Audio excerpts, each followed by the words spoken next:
Bonjour. Cette maison de 98 mètres carrés se développe sur deux niveaux. L'extérieur de la bâtisse affiche un esprit contemporain par l'association d'un bardage en bois, des masses enduites, d'une toiture plate et de larges façades vitrées. Prévu pour s'insérer entre deux maisons mitoyennes, il profite de deux façades comme précisées et repose sur une construction compacte afin de minimiser les déperditions. Accessible depuis la voie publique, il s'implante légèrement en retrait de la route afin de préserver au maximum l'intimité des habitants des éventuelles nuisances provenant de l'espace public. Ce retrait libère un premier jardin ainsi qu'un emplacement pour le stationnement d'un véhicule. La façade vitrée sera orientée plein sud afin de capter un maximum de l'énergie solaire pour réchauffer naturellement l'intérieur et minimiser la consommation de chauffage. En même temps, il sera loin des regards.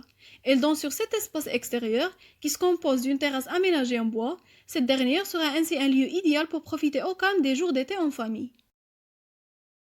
Au rez-de-chaussée comme à l'étage, les espaces s'organisent selon une trame prédéfinie. Le rez-de-chaussée est entièrement consacré au lieu de vie tandis que l'étage concentre les pièces intimes pensées pour un couple avec deux enfants. L'entrée à l'ouest débouche directement sur le salon afin d'éviter la circulation des invités dans la maison et garder l'intimité des autres membres de la famille quand ils circulent. Le salon marocain profite d'une vue panoramique sur le jardin à travers une grande porte-fenêtre.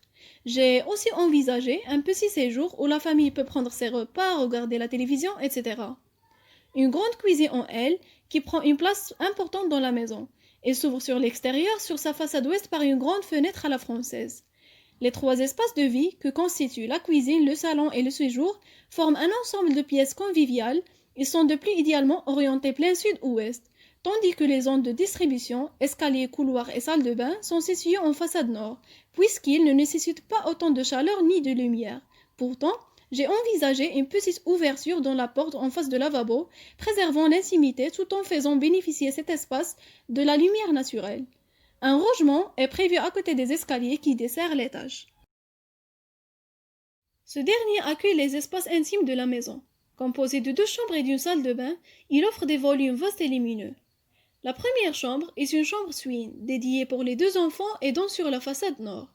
La deuxième, conçue à la manière d'une suite parentale, cette pièce profite de larges proportions et se complète d'un dressing et d'une terrasse, située à l'extrémité du plan et jouit d'une double orientation et de la façade vitrée.